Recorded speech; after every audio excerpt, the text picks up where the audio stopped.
Right then. Freaky Friday here. I had a somewhat early day yesterday. I only had 2 calls. Both of them were diagnostic. Not very far travel. It looked like I was going to be done by noon. And then at the last minute, they threw an add-on diagnostic on for me way out east on a reefer no cool. So that had me punching out about 3. Still not 8 hours. Can't afford a lake house like this. It's not good.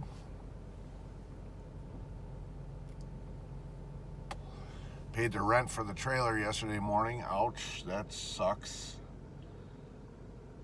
Can't wait for the day when that's gone, because that frees up $400 and something a month rent that I'm paying.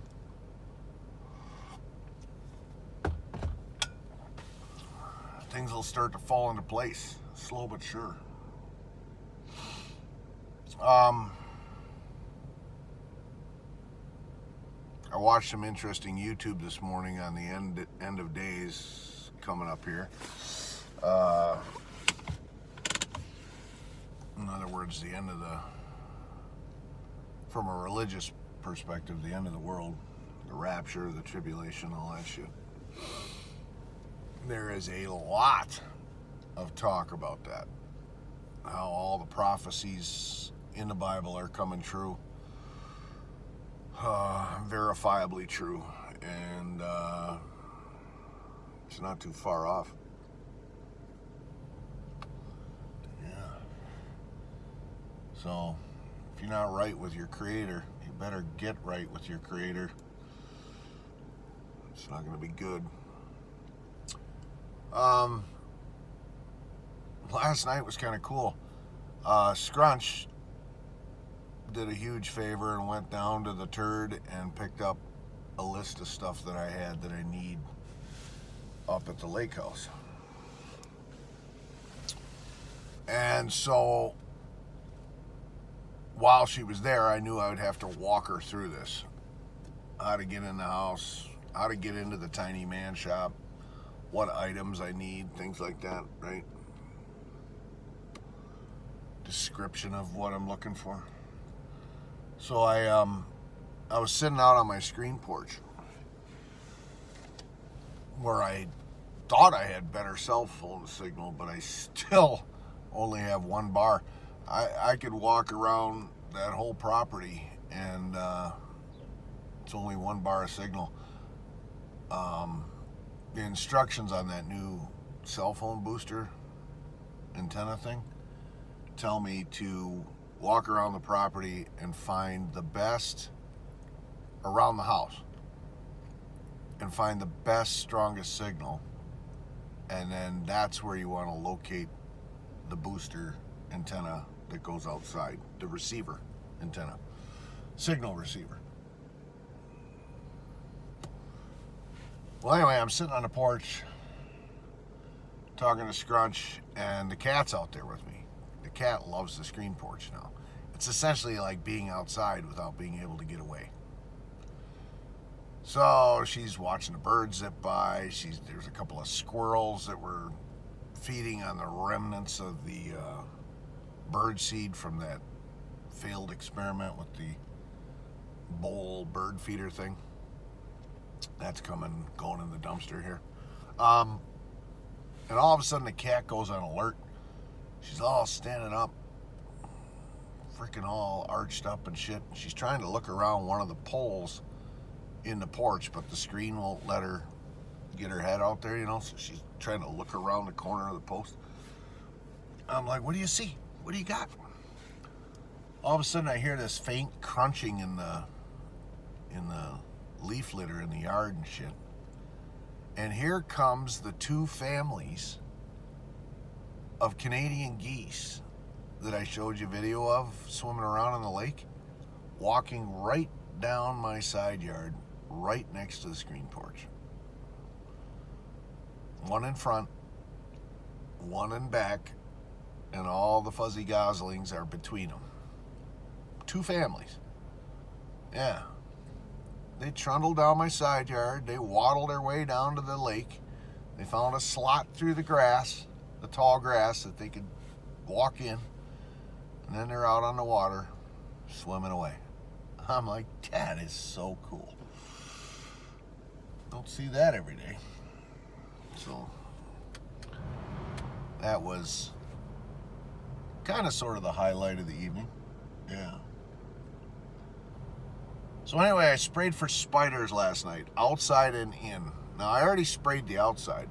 Remember, I said I hosed it down heavy, went through 3 gallons of product? I did the same thing again. Oh, by the way, we're on the last pack.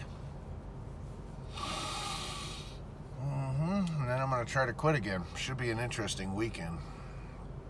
Hopefully, I don't take it out on Scrunchy.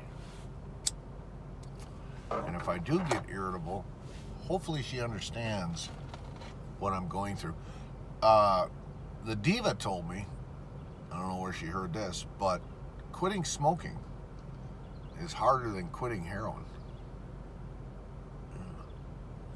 So that's why we struggle with it. And we get irritable. Headaches, shit like that.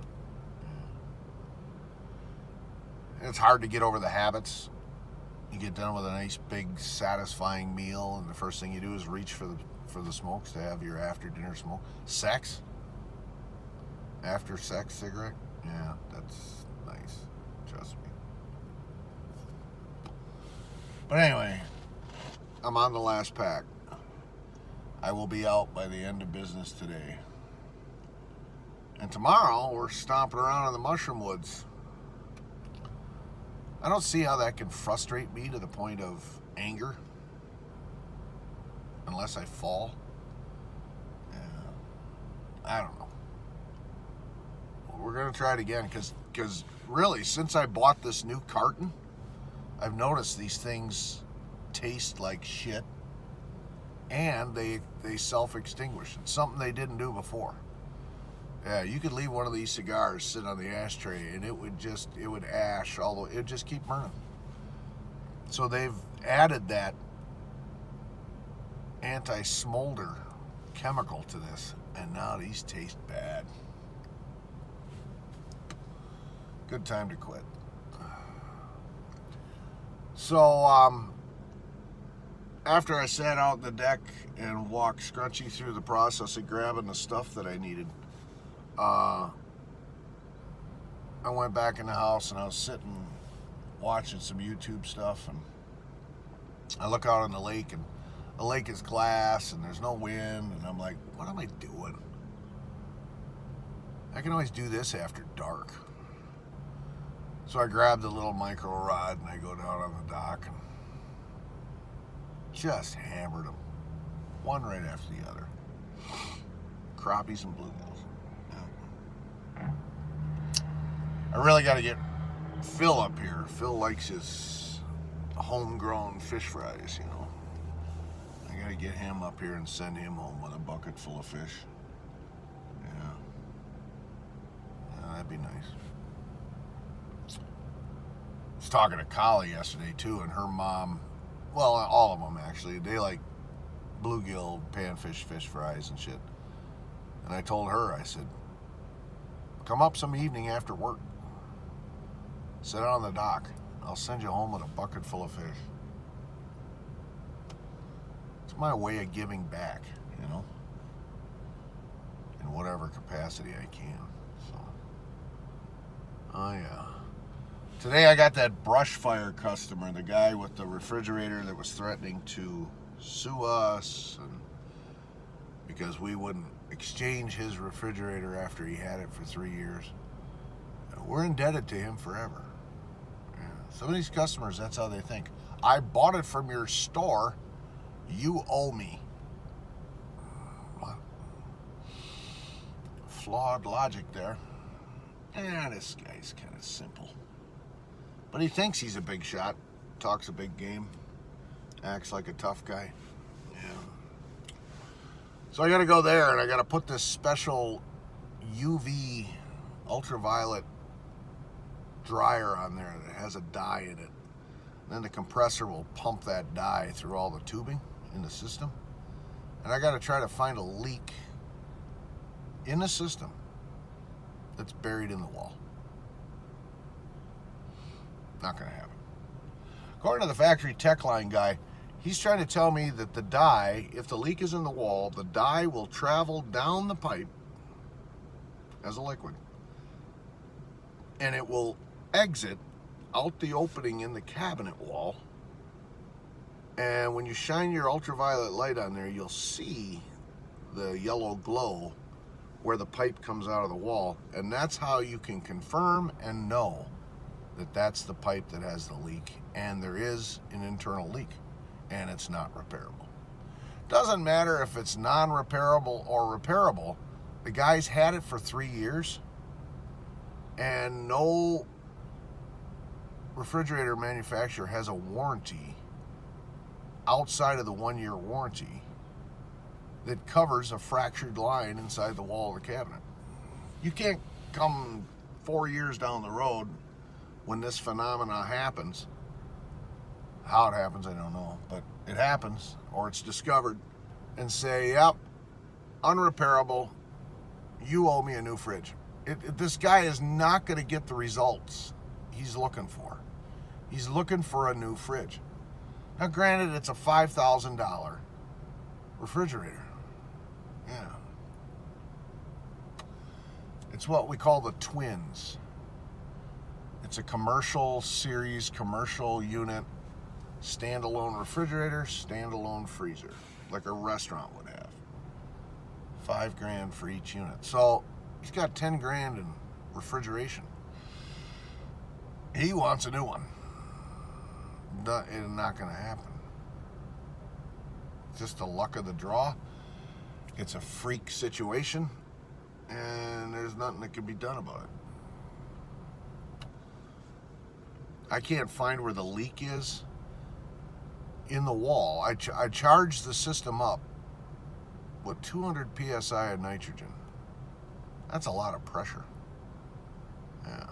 Your car tires only have about 40. A standard air compressor will only, a good one, like my big one for the shop, my 2-stage, 150 psi. That's all it'll put out at full capacity. I put 200 psi of nitrogen in this piping after I knew there was a leak in the cabinet, and I couldn't hear any hissing or anything. A lot of times when this happens, I can actually hear the hissing in the wall. I couldn't hear it. Couldn't find it. If I could have and isolated where the problem was, I could literally take a metal cutting saw, cut the metal side of the, I've done this before, cut the metal, a chunk of metal out of the side of the refrigerator.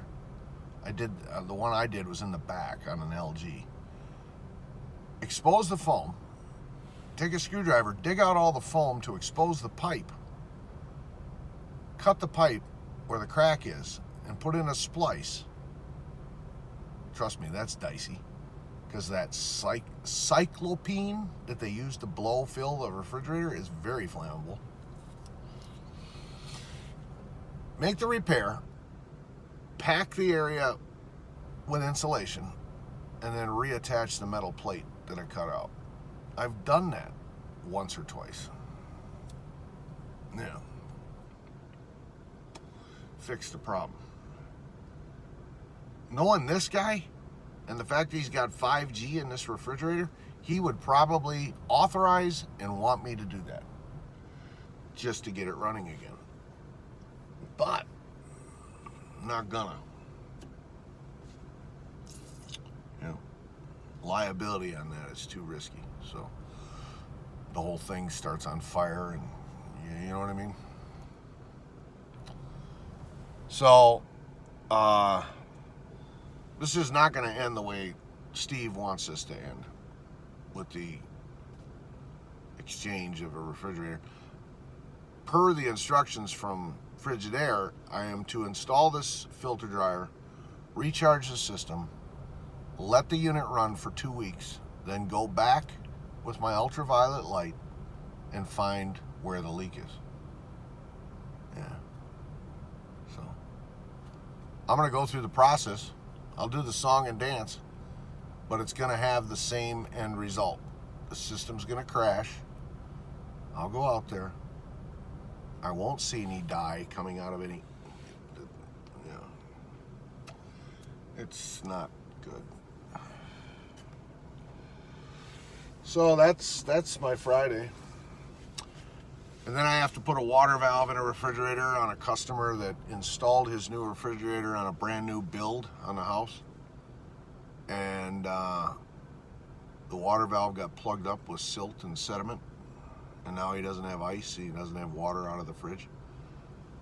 Technically, that's not covered under warranty, but I always let it slide.